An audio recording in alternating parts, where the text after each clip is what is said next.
नाम जपने की आदत बना लो, नाम जपने की आदत बना लो। याद रखो प्रभु के नाम को, याद रखो प्रभु के नाम को, कभी भूलो ना संतों के पैगाम को, कभी भूलो ना संतों के पैगाम को। नाम सागर में गोते लगा लो, नाम में गोते लगा लो, नाम जपने की आदत बना लो, मन को सुमिरन में लगा लो, नाम जपने की आदत बना लो। श्वास श्वास में सतगुरु का नाम रहे, श्वास श्वास में सतगुरु का नाम रहे, पल पल में योगी अभ्यास करे, पल पल में योगी अभ्यास करे। उसका जीवन सफल बन लो, उसका जीवन सफल समझ लो, नाम जपने की आदत बना लो, मन को सुमिरन में तुमको लगा लो, मन को सुमिरन में तुमको लगा लो, नाम जपने की आदत बना लो। नाम रटते रहो, काम करते रहो, नाम रटते रहो, काम करते रहो, चलते फिरते रहो, नाम जपते रहो, जपो और गोविंद पाओ, जपो और गोविंद पाओ, नाम जपने की आदत बना लो, नाम जपने की आदत। जो भी करता है सुमिरन नाम का, जो भी करता है सुमिरन नाम का, जीवन सुखी खुशी उल्लास का, जीवन सुखी है खुशी उल्लास का। ऐसा जीवन तुम भी बना लो, ऐसा जीवन तुम भी बना लो, नाम जपने की आदत बना लो, मन को सुमिरन में तुमको लगा लो, मन को सुमिरन में तुमको लगा लो, नाम जपने की आदत बना लो, नाम जपने की आदत बना लो। बोलो जयकारा बोले श्री गुरु महाराज की जय। वंदो चरण सरोज गुरु, मुद मंगल आगार, जेहि सेवत नर होत है, भव सागर से पार। गुरु जी के सुमिरन मात्र से, नाशत विघ्न अनंत, तासे सर्व आरंभ में, ध्यावत है सब संत। तासे सर्व आरंभ में, ध्यावत है सब संत। बोलो जयकारा बोल मेरे श्री गुरु महाराज की जय। गुरुमुखों, सभी गुरुमुखों को बड़े प्रेम पूर्वक जय सच्चिदानंद जी। पिछले पाठ में हमने पढ़ा था संत शरण सुखदाई। ये बुक का नाम है अमृत उपदेश। श्री पंचम पातशाही जी के प्रवचनों का ये संग्रह है। जो भी प्रवचन श्री गुरु महाराज जी पंचम पातशाही जी ने फरमाए हुए हैं, उन्हीं प्रवचनों में से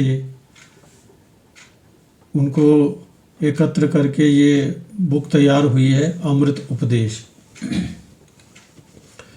इसे पढ़ें और सुने और मनन करें, ताकि हमारा जीवन जो बड़ा अनमोल है उसका हम पूरा अपनी आत्मा को परमात्मा से मिलाने के लिए जो कोशिश की जाती है, जो नियम श्री गुरु महाराज जी ने बनाए हैं, उन नियमों पर चलकर अपना परमात्मा से साक्षात्कार करना ज़रूरी है। क्योंकि इस जन्म के बाद अगले जन्म का तो कोई गारंटी नहीं है। इसलिए महापुरुषों का ये मिशन होता है कि जो भी जीव उनकी शरण में आ गए हैं उनका जन्म सफल हो। और आज का पाठ भी जो है मानुष जन्म की सफलता है। तो महापुरुष फरमा रहे हैं, श्री पंचम पातशाही जी का प्रवचन है कि महापुरुषों ने मानुष जन्म की कितनी विशेषता बतलाई है, इसकी कितनी मान्यता है। ये अत्यंत दुर्लभ और बड़े ही भागों से मिला है। इतना अनमोल और कीमती है कि इसका अनुमान लगा सकना भी कठिन है। जैसे महापुरुषों ने फरमाया है, चौपाई, बड़े बाग मानुष तन पावा, सुर दुर्लभ सद ग्रंथ ही गावा। श्री रामचरित मानस। ये मानुष शरीर बड़े ही भागों से मिला है। इसको पाने के लिए देवी देवता भी तरस रहे हैं। विचार करो कि जिसकी देवी देवता भी याचना करे, वो चीज़ कितनी दुर्लभ, कितनी कीमती होगी और इसकी कितनी मान्यता होगी। जितना ये मानुष्य शरीर दुर्लभ है और जितनी इसकी विशेषता है, उतना ही ये क्षण भंगुर एवं नश्वर भी है, चिरस्थायी व अमर नहीं है। जैसे कहा है, पानी केरा बुदबुदा अस मानस की जात, पानी केरा बुदबुदा अस मानुष की जात, देखत ही छिप जाएगा ज्यों तारा प्रभात। परम संत श्री कबीर साहब जी। अस्तित्व भी इतना ही है। जैसे क्षण में प्रभात का तारा नजर आता है और रोशनी पड़ते ही छिप जाता है, ऐसे ही मनुष्य शरीर उधर दुर्लभ, इधर क्षणभंगुर, दोनों चीज़ें मौजूद हैं। एक यह कि दुर्लभ व कीमती, दूसरी ओर थोड़े समय के लिए, जो वस्तु थोड़े समय के लिए मिली हो और भी कीमती, उसके लिए कितनी खबरदारी की ज़रूरत है। इसलिए इससे पूरा काम लिया जाए, जरा सी गफलत हुई कि नुकसान हुआ। मालूम नहीं पुनः हाथ आए या ना आए। यदि यह हाथ से छिन गया और लाभ ना उठाया तो पछताना पड़ेगा। इंसान इससे कितना लाभ उठा सकता है, इसने इससे क्या प्राप्त किया, क्या दुनिया का लाभ ही वास्तव में लाभ है? दुनिया किस चीज़ को लाभ समझती है? धन दौलत, माल मिल्कियत, पदार्थ और अन्य सुख सामग्री के सामान मिल जाएं, यही लाभ है। वास्तव में वह लाभ नहीं। दुनिया के जितने भी सामान हैं सब नाशवान और क्षणभंगुर हैं। नाशवान से नाशवान लाभ प्राप्त किया तो क्या लाभ लिया? लाभ तो वो है जो हमेशा जीव के साथ रहे और अंत में भी साथ जाए। अंत में कौन सी चीज़ साथ जाएगी? इंसान के पास नित्य वस्तु कौन सी है? एक आत्मा है। आत्मा के पास परमात्मा का नाम है। आत्मा का परमात्मा से मेल है, शरीर से नहीं। आत्मा भी सत्य है और परमात्मा भी सत्य है। इसकी ये सारी रचना है। परमात्मा की ये सारी रचना है। इससे किस प्रकार लाभ उठाया जाए? जब इंसान सत्पुरुषों की संगत ग्रहण कर उनसे युक्ति सीखेगा तभी इस शरीर से लाभ ले सकता है। इंसान को मालिक से बिछड़े हुए कितने जन्म हो गए हैं। अब इसका परमात्मा से मेल मिलाप कैसे होगा? महापुरुष फरमाते हैं, परमात्म से आत्मा जुदा रही बहुकाल। परमात्म से आत्मा जुदा रही बहुकाल, सुंदर मेला हो गया जब सतगुरु मिले दयाल। संत सुंदरदास जी। जब जीव को संत सदगुरु का मिलाप हो जाता है तो दुर्लभ से दुर्लभ वस्तु और महान से महान लाभ इसे मिल जाता है। सदगुरु की संगत में वह साधन, वह युक्ति और वह उपाय मिल जाएगा जिससे इंसान सच्चा लाभ प्राप्त कर सकता है। महापुरुष जीव को झूठे लाभ और दुनिया के पदार्थों के लिए कीमती समय को खर्च करने की प्रेरणा नहीं देते। वे तो सच्चे लाभ की ओर प्रेरित करते हैं। वह ऐसा लाभ व सच्चा तोषा है जो परलोक में साथ जा सकेगा, लाभप्रद होगा। ये समय बहुत कीमती है। जैसे मानुष जन्म दुर्लभ है, उसी तरह मानुष जन्म का समय भी दुर्लभ है।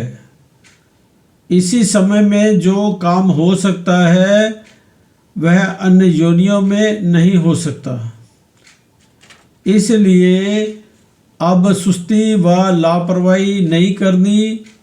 जैसे कि फरमाया है, लाल दास उठ भजन कर, आलस ऊंग निवार, रक्ष बेगाना कारज अपना, दिन सो लेहु सवार।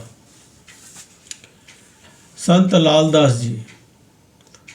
महापुरुष फरमाते हैं, कि गफलत को त्याग कर होशियार हो जा, जागृति में आ जा। गफलत कौन सी है? इंसान ये कहता है कि मैं सोया हुआ हूँ। महापुरुष समझाते हैं कि गफलत ये है कि इंसान मालिक की याद से गाफिल है, सत वस्तु की प्राप्ति से भूला हुआ है। सबसे बड़ी गफलत ही यही है कि वास्तविक काम को भूलकर जीवन को व्यर्थ खो रहा है। शेर,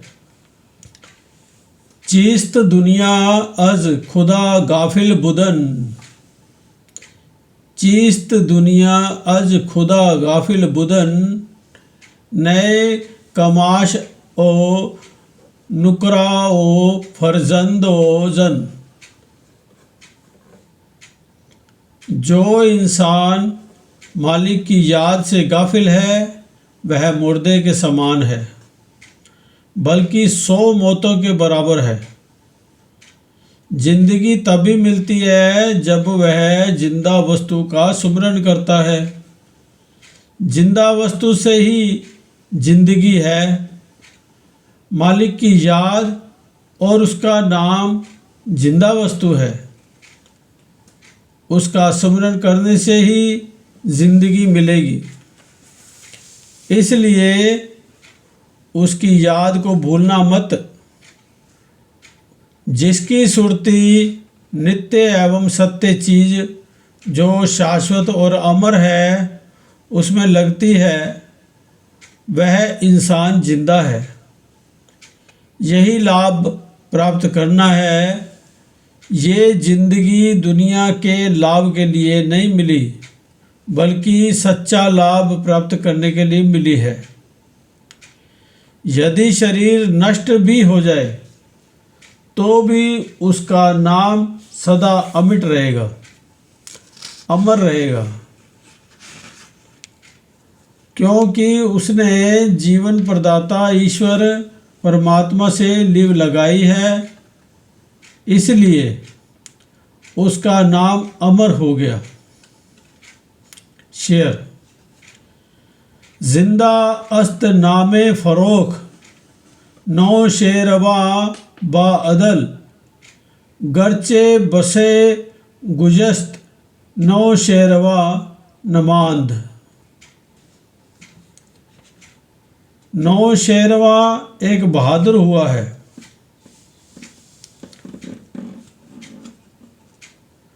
उसे दुनिया से गए हजारों वर्ष बीत गए हैं। उसका शरीर नहीं रहा, परंतु नाम अमर है। किस लिए? भक्ति के द्वारा। उसने मालिक के नाम में लीव लगाई। जीवन मालिक के सच्चे नाम से मिलता है। यही सच्चा लाभ है और सच्ची कमाई है। इंसान को मानुष तन धारण करके मालिक की भक्ति करनी चाहिए। इससे पूर्णतया लाभ उठाए। मानव जन्म की विशेषता को पहचाने, वरना जैसा आया वैसा चला गया। क्या लाभ हुआ? ऐसी अनमोल दुर्लभ वस्तु को पाकर लाभ प्राप्त ना किया तो फिर पछताना पड़ेगा। जैसा कि श्री रामचरितमानस में कहा गया है, बड़े भाग मानुष तन पावा, सुर दुर्लभ सद ग्रंथ ही गावा, साधन धाम मोक्ष कर द्वारा, पाई न जेहि परलोक संवारा। सो परत्र दुख पावई, सिर धुन धुन पछताई, काल ही कर्म ही ईश्वर ही मिथ्या दोष लगाई। ये कितना दुर्लभ शरीर है, इसके लिए देवी देवता भी तरसते हैं। ये मोक्ष की प्राप्ति, रूह की आज़ादी और आत्म उन्नति के लिए मिला है। जिस काम के लिए ये शरीर मिला है, यदि वह काम ना किया तो पछताना पड़ेगा। ये शरीर मोक्ष प्राप्ति का साधन है और इसी शरीर में ही मोक्ष प्राप्त किया जा सकता है तथा अपने इष्ट प्रीतम से मिल सकता है। दूसरी योनियों को यह अधिकार नहीं है कि सत्पुरुषों की संगत में जाकर अपनी रूह का कल्याण कर सके, मोक्ष का साधन जुटा सके। वे तो भोक्ता योनियां हैं, विशेषता केवल मानव जन्म को ही मिली है।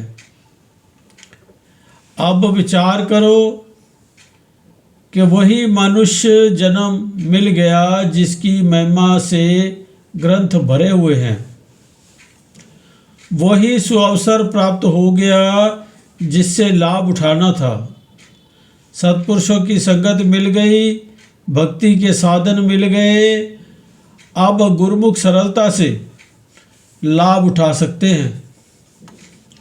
जैसा कि ग्रंथों में कहा भी है, इस मानुष जन्म से मानवता का काम लिया जाए।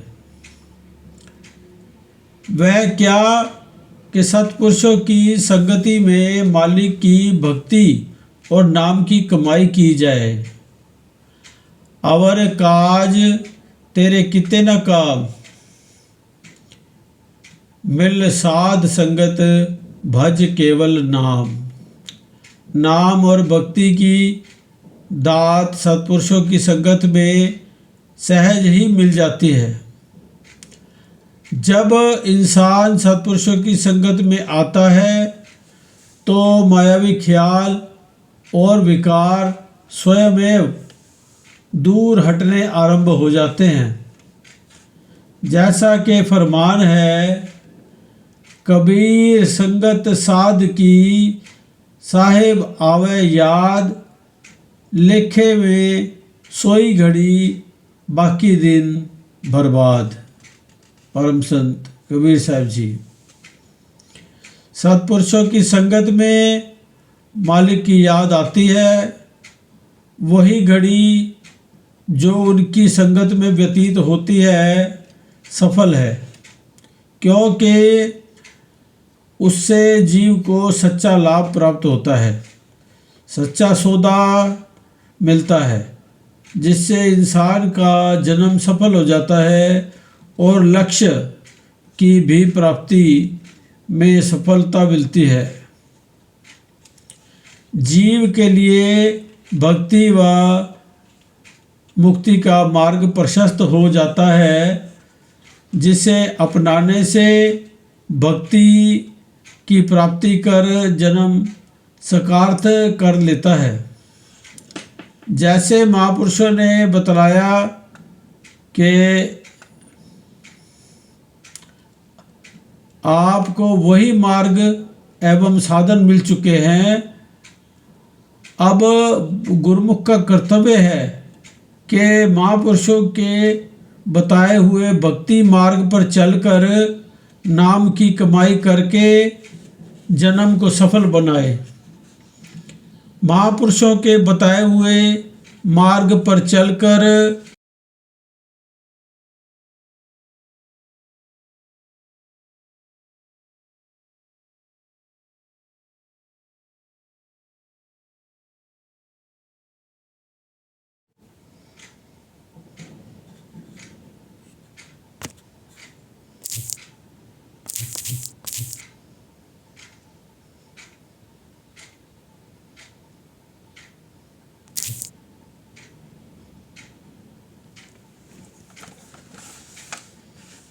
अपना जीवन बनाए तो निश्चय ही भवसागर से पार हो जाएगा और जीवन की सफलता प्राप्त कर लेगा। इंसान के हाथ आया हुआ समय न जाने कब निकल जाए, इसे समय की कदर करनी चाहिए। मनुष्य स्वयं अपनी आँखों से देख रहा है कि जो भी इस संसार में आया है क्रम से कूच कर रहा है। यहाँ पर किसी को भी ठौर ठिकाना नहीं, इसलिए इस शरीर से मालिक की भक्ति का कार्य, आत्म उन्नति का साधन लेना चाहिए। वही लाभ है और अपना काम है। यदि इस ओर ध्यान ना दिया तो साधारण जीवों की न्यायी जन्म व्यर्थ चला जाएगा। गर्भ करत है देह को, बिनसै छिन्मय मीत, जी प्राणी हर जस कहियो, नानक तेहि जग जीत। गुरबाणी। एक पल का विश्वास नहीं, भगवान का भजन सुमिरन और नाम की कमाई अपना काम है। इसके अतिरिक्त जो कुछ भी है काल जाल के फंदे हैं। महापुरुष इन संकटों से बचाने के लिए चेतावनी देते हैं ताकि ऐसा अवसर ही ना आए कि दुखों का सामना करना पड़े। सत्पुरुषों की संगत ग्रहण कर उनके वचन अनुसार सही मार्ग पर चलकर नाम व भक्ति की कमाई करते हुए, नियमों पर चलते हुए